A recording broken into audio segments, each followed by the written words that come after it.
നേതാക്കൾ വിലയിരുത്തുന്നു. Kerala vision news, Thiruvananthapuram.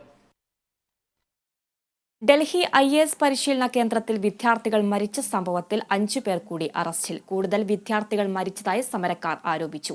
വിഷയം പാർലമെന്റിൽ ഉന്നയിച്ച് പ്രതിപക്ഷം സഭ നിർത്തിവെച്ച് ചർച്ച ചെയ്യണമെന്ന ആവശ്യം. വിവരങ്ങളുമായി അഭിന ചേരുന്നുണ്ട്. 5 പേർ കൂടിയാണ് ഇപ്പോൾ അറസ്റ്റിലായിരിക്കുന്നത്. ഇപ്പോഴും വിദ്യാർത്ഥികളുടെ സമരം തുടരുന്നുണ്ടോ? വിഷയം പാർലമെന്റിലടക്കം ഉന്നയിച്ചിരിക്കുകയാണ് പ്രതിപക്ഷം. കൂടുതൽ വിവരങ്ങൾ. നിലവിൽ ഈ വിദ്യാർത്ഥികളുടെ ഈ ഒരു പ്രതിഷേധത്തെ തുടർന്ന് ഇപ്പോൾ ഇവിടെ ഓടകൾ പൊളിച്ചു നീക്കുന്ന പ്രവർത്തികൾ ഇപ്പോൾ നടന്നുകൊണ്ടിരിക്കുകയാണ്. വിദ്യാർത്ഥികളുടെ ഈ ഒരു സമരത്തിന് മുൻപിൽ അധികൃതർ നിർബന്ധിതരാവുകയാണ് നടപടികൾ എടുക്കാൻ എന്നുള്ളതിന് എടുത്തു പറയേണ്ട ഒരു കാര്യം തന്നെയാണ്. ഇപ്പോൾ നമ്മൾ ദൃശ്യങ്ങളിൽ കാണുന്നത് ഈ IAS അക്കാഡമി വിദ്യാർത്ഥികൾക്ക് പഠിക്കാനായി നൽകിയിരിക്കുന്ന റൂമാണ് ഇപ്പോൾ നമ്മൾ കണ്ടുകൊണ്ടിരിക്കുന്നത്. 10 അടി നീളവും 10 അടി വീതിയുമുള്ള ഒരു ചെറിയ ഇടുങ്ങിയ റൂമാണ് ഇപ്പോൾ നമ്മൾ ഈ ദൃശ്യങ്ങളിൽ പോലും കാണുന്നത്. ഈ ഒരു റൂമിനായി നൽകുന്നത് വിദ്യാർത്ഥികൾ നൽകുന്നത് 15,000 രൂപ മുതലാണ് ഈ ഒരു റൂമിനായി വിദ്യാർത്ഥികൾ നൽകുന്നത്. വീട്ടുകാർ പോലും മനസ്സിലാക്കേണ്ട ഒരു കാര്യമാണ്. ഇത്രയും പണം നൽകി വിദ്യാർത്ഥികളെ ഈ ഒരു IAS അക്കാഡമി കോഴ്സ് പഠിക്കുന്നതിന് വേണ്ടി വിടുമ്പോൾ ഈ ഒരു റൂമിലാണോ ഏത് റൂമിലാണ് വിദ്യാർത്ഥികൾ പഠിക്കുന്നതെന്ന് കൂടെ അന്വേഷിക്കേണ്ടിയിരിക്കുന്നു എന്നുള്ള കാര്യങ്ങൾ പറഞ്ഞുകൊണ്ടാണ് വിദ്യാർത്ഥികൾ ഈ ഒരു ദൃശ്യം സോഷ്യൽ മീഡിയയിൽ പോലും പ്രചരിച്ചുകൊണ്ടിരിക്കുന്നത്. ഏതായാലും ഈ റൂമിലാണ് വിദ്യാർത്ഥികൾ ക്ലാസ് സ്റ്റഡി കമ്പൈൻ സ്റ്റഡികളടക്കം ഓൺലൈൻ ക്ലാസ്സുകളെല്ലാം അറ്റൻഡ് ചെയ്യുന്നത് ഈ ഒരു റൂമിൽ നിന്നാണ്, ഈ ഒരു ഇടുങ്ങിയ മുറിയിൽ നിന്നാണ് എന്നുള്ളൊരു വലിയൊരു ദുഃഖകരമായ ഒരു കാര്യം തന്നെയാണ്. ഈ ഒരു മുറി കാണുമ്പോൾ തന്നെ നമുക്കറിയാം.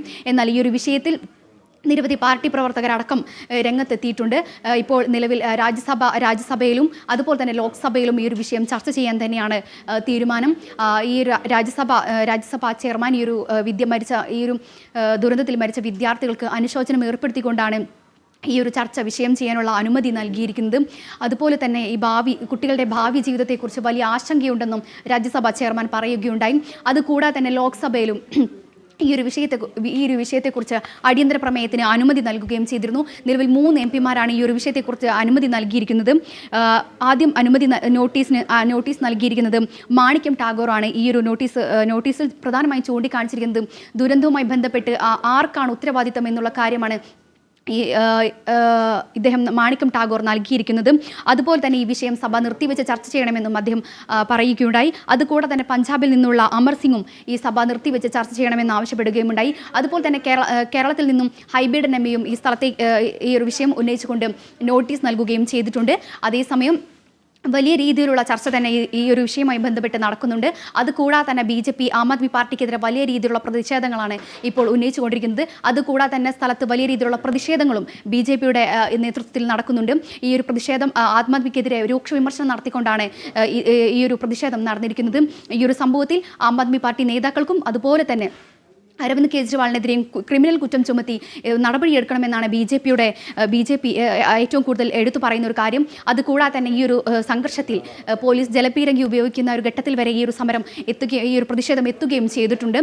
ഏതായാലും വലിയ രീതിയിലുള്ള പ്രതിഷേധങ്ങൾ ഡൽഹിയിൽ നടന്നുകൊണ്ടിരിക്കുകയാണ്. കൂടാതെ ഈ ഒരു ദുരന്തത്തിൽ മരിച്ച ശ്രേയ യാദവിൻ്റെയും ടോണിയ സോണിയുടെയും മൃതദേഹങ്ങൾ ബന്ധുക്കൾക്ക് വിട്ടു നൽകിയിട്ടുണ്ട്. അതുപോലെ തന്നെ മലയാളിയായിട്ടുള്ള നെൽവിൻ്റെ മൃതദേഹത്തിൻ്റെ പോസ്റ്റ്മോർട്ടം നടപടികളെല്ലാം പൂർത്തിയായിട്ടുണ്ട്. നിലവിൽ നെൽവിൻ്റെ മൃതദേഹം വീട്ടുകാർക്ക് നൽകിയിട്ടുണ്ട്. മറ്റ് നടപടികൾക്കായി ഇന്ന് 11:45 കൂടി ബന്ധുക്കൾക്ക് ഇന്ന് 11:45 കൂടി ഡൽഹിയിൽ നിന്ന് തിരുവനന്തപുരത്തേക്ക് കൊണ്ടുപോകും. ഏതായാലും തിരുവനന്തപുരത്തെ വീട്ടിൽ വെച്ചാണ് മറ്റ് ചടങ്ങുകളെല്ലാം നടക്കുന്നത്. ഇവിടെ നിന്ന് ശശി തരൂർ അടക്കമുള്ള ഹൈബീഡൻ MP അടക്കമുള്ളവർ ആശുപത്രിയിൽ എത്തുകയും നെൽവിന് അന്തിമോപചാരം അർപ്പിക്കുകയും ചെയ്തിട്ടുണ്ട്. ഏതായാലും ഈ ഒരു വിഷയത്തിൽ വലിയ രീതിയിലുള്ള പ്രതിഷേധങ്ങൾ ഇപ്പോഴും നടക്കുകയാണ്. ഈ ഒരു വിഷയത്തെക്കുറിച്ച് നെൽവിൻ്റെ ബന്ധു വരെ പറയുകയുണ്ടായി.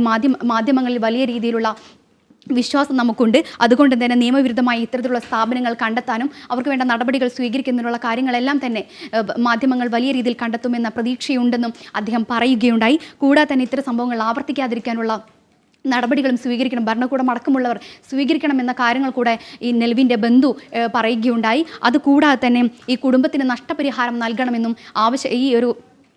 ഈ ഒരു IAS അക്കാഡമിയുമായി ബന്ധപ്പെട്ട ഉദ്യോഗസ്ഥരെ അറസ്റ്റ് ചെയ്ത് നീക്കണം അല്ലെങ്കിൽ അറസ്റ്റ് ചെയ്യണം എന്നുള്ള കാര്യങ്ങൾ ഉൾപ്പെടെ ഈ വിദ്യാർത്ഥികൾ ഉന്നയിക്കുകയുണ്ടായി.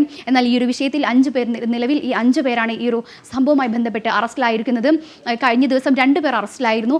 ഈ ഒരു IAS അക്കാഡമിയുടെ ഉടമയും കോർഡിനേറ്ററും ഈ ഒരു വിഷയത്തിൽ അറസ്റ്റിലാവുകയുണ്ടായി. എന്നാൽ ഇപ്പോൾ ഈ ഒരു സംഭവം നടക്കുന്നത്, അതായത് ഈ കഴിഞ്ഞ ശനിയാഴ്ചയാണ് ഇത്തരത്തിൽ കനത്ത മഴയെ തുടർന്ന് ഡ്രൈനേജ് പൊട്ടി വെള്ളം ഒലിച്ചു വന്നിരുന്നത്. ഈ ഒരു സമയത്ത് ഈ ഒരു ദുരന്തം നടക്കുന്നതിന് തൊട്ട് മുൻപായിട്ട് അവിടെയുള്ള ഡ്രൈവർ ഈ ഒരു ഗേറ്റ് തുറന്ന്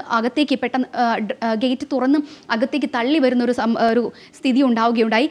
ഈ ഒരു പശ്ചാത്തലത്തിലാണ് ഡ്രൈവർ അടക്കമുള്ളവരെ അറസ്റ്റ് ചെയ്യേണ്ട ഒരു സാഹചര്യം ഉണ്ടായത്. ഏതായാലും ഉടമയും കോർഡിനേറ്ററും ഈ IAS അക്കാഡമിയുടെ ഓണർ അടക്കമുള്ള 5 പേരെ ഇപ്പോൾ ഈ ഒരു സംഭവത്തിൽ അറസ്റ്റ് ചെയ്തിട്ടുണ്ട്. ഏതായാലും നിലവിൽ ഇപ്പോൾ ഈ ഒരു IAS അക്കാഡമി ആദ്യം തന്നെ ഈ ഒരു IAS അക്കാഡമി സീൽ ചെയ്ത് പൂട്ടിയിട്ടുണ്ട്. ഇനിയും നിരവധി അക്കാഡമികൾ ഇതുപോലെ പ്രവർത്തിക്കുന്നുണ്ടെന്നും നിയമാനുസൃതമായി പ്രവർത്തിക്കുന്നുണ്ടെന്നും ഇത് കണ്ടെത്തി വേണ്ട നടപടികൾ സ്വീകരിക്കണമെന്നും അതുപോലെ തന്നെ സീലടച്ച് പൂട്ടണമെന്നുള്ള കാര്യങ്ങളടക്കം വിദ്യാർത്ഥികൾ ഉന്നയിക്കുന്നുണ്ട്. നിലവിൽ മലയാളികളടക്കം വലിയ കോഴ്സുകൾക്ക് എത്തുന്ന ഒരു കേന്ദ്രം തന്നെയാണ് ഈ രാജേന്ദ്ര നഗർ എന്ന് പറഞ്ഞിട്ടുണ്ടെങ്കിൽ, ഏതായാലും കഴിഞ്ഞ ദിവസങ്ങളിലെല്ലാം തന്നെ മേയർ അടക്കമുള്ളവർ പ്രതികരിക്കുകയുണ്ടായി. ഈ ഒരു ബേസ്മെൻറ്റ്, അതായത് ലൈബ്രറിക്ക് നൽകിയിരിക്കുന്നത് അനുമതിയില്ലാതെയാണെന്നും ഈ ഒരു ബേസ്മെന്റ് ഡൽഹി IAS പരിശീലന കേന്ദ്രത്തിൽ വിദ്യാർത്ഥികൾ മരിച്ച സംഭവത്തിൽ 5 പേർ കൂടി അറസ്റ്റിലായിരിക്കുന്നു. കൂടുതൽ വിദ്യാർത്ഥികൾ മരിച്ചതായാണ് സമരക്കാർ ആരോപിക്കുന്നത്. വിഷയം പാർലമെന്റിൽ ഉന്നയിച്ചിരിക്കുകയാണ് പ്രതിപക്ഷം. സഭ നിർത്തിവെച്ച് ചർച്ച ചെയ്യണമെന്നാണ് ആവശ്യം. ഇടവേള.